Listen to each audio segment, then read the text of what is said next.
2021ஆம் ஆண்டு தொடங்கப்பட்ட மயிலை கபாலீஸ்வரர் திருக்கோயிலுடைய கல்லூரியானது இந்த ஆண்டு கேம்பஸ் இன்டர்வியூவில் 241 பேருக்கும் பணி கிடைத்திருக்கின்றன.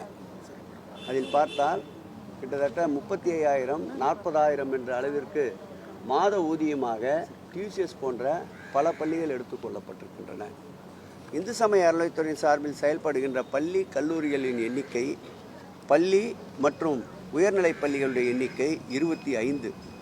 அதில் பயிலுகின்ற மாணவர்களுடைய எண்ணிக்கை எடுத்துக்கொண்டால் 25,000 மாணவ செல்வங்கள் பயிலுகின்றனர். இதில் மருதமலையிலே இருக்கின்ற பள்ளி 100% தேர்ச்சியை கண்டிருக்கின்றது. இப்படி பல்வேறு வகையில் சிறப்புகள் அடங்கிய அறம் சார்ந்த இந்த துறை என்பதால் அறநிலையத்துறை சார்பில் நடத்தப்படுகின்ற கல்லூரிகளுக்கு இந்த ஆட்சி ஏற்பட்ட பிறகுதான் கூடுதலாக வகுப்பறைகள் என்று கட்டமைக்கப்பட்ட அளவிலே 140 கோடி ரூபாயை கூடுதல் வகுப்பறைகளுக்கு செலவிட்டிருக்கின்றோம். இந்த ஆண்டு முதல்வரின் சிந்தையிலே உதித்திட்ட திட்டமான படைப்பகம், முதல்வர் கல்விச்சோலை ஆகிய முக்கியத்துவம் பெறுகின்ற படிப்பிற்கு உதவியாக இருக்கின்ற அந்த முதல்வர் கல்விச்சோலையும் முதல்வருடைய படைப்பகமும் ஒரு 5 இந்து சமய அறநிலையத்துடைய கல்லூரி மற்றும் பள்ளிகளில் தொடங்க இருக்கின்றோம். குறிப்பிட்டு சொல்ல வேண்டுமென்றால் நம்முடைய முதல்வர் அவர்கள் தோற்றுவித்த படைப்பகத்திலே பயின்ற மாணவ செல்வங்கள் 6 பேர் டிஎன்பிசி தேர்விலே முதலிடம் பெற்றிருக்கின்றார்கள். தொடங்கி 6 மாதத்திற்குள்ளாக இது இன்றைய தமிழகத்தின் கல்வி வளர்ச்சிக்கு ஒரு எடுத்துக்காட்டாக அமைந்திருக்கின்றது. போதிய ஆசிரியர் நியமனங்கள், நான் டீச்சிங் ஸ்டாஃப், கல்லூரிகளுக்கு பள்ளிகளுக்கு தேவையான கட்டமைப்புகள் என்று அனைத்து பள்ளிகள் கல்லூரிகளும் தேவையான அளவிற்கு கட்டமைப்புகளை உயர்த்துகின்ற பணி நடைபெற்று கொண்டிருக்கின்றது. குறிப்பாக ஏகாம்பரநாதர் திருக்கோயிலுக்கு சொந்தமான நம்முடைய பூந்தமல்லி நெடுஞ்சாலையில் அமைந்திருக்கின்ற பள்ளி கிங்ஸ்லி ஒரு களவளச்செட்டி சேரிட்டபிள் ட்ரஸ்டில் இருந்த அந்த பள்ளி இந்த ஆட்சி ஏற்பட்ட போது நீதிமன்ற உத்தரவால் மூடுகின்ற ஒரு சூழல் ஏற்பட்டது. மாண்புமிகு முதல்வருடைய கவனத்திற்கு கொண்டு சென்றவுடன் அந்த பள்ளியை இந்து சமய அறநிலையத்துறை எடுத்து நடத்தலாம் என்றார்.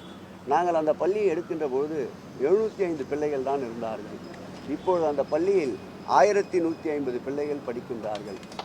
இந்த ஆண்டு அந்த பள்ளியில் கூட 96% தேர்ச்சி பெற்றிருக்கின்றார்கள். அமலாக்கத்துறை பிடியில திமுக இருக்குது. அதனால தான் முதலமைச்சர் டெல்லி போயிருக்கிறாரு, எதிர்கட்சிகள் விமர்சிக்கிறாங்க. முதலமைச்சர் நேற்றைக்கு தெளிவாக தன்னுடைய பதிலை சொன்னார்.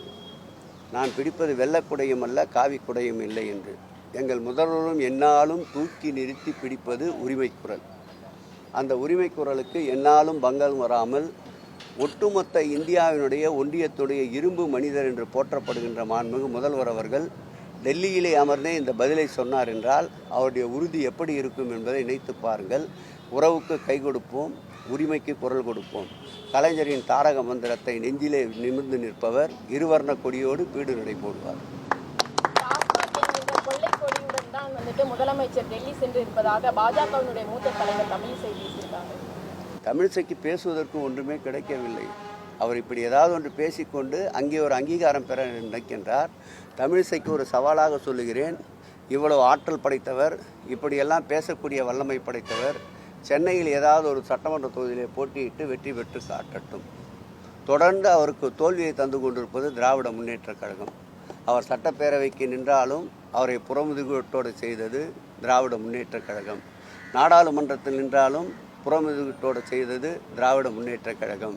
தற்போது கூட அவர் சென்னையில் நிற்பதாக தகவல் இருக்கின்ற, நின்று பார்க்கட்டும், திராவிட முன்னேற்றக் கழகம் வென்று காட்டும். செய்திகளை உடனுக்குடனும் துல்லியமாகவும் தெரிந்து கொள்ள சப்ஸ்கிரைப் பண்ணுங்க.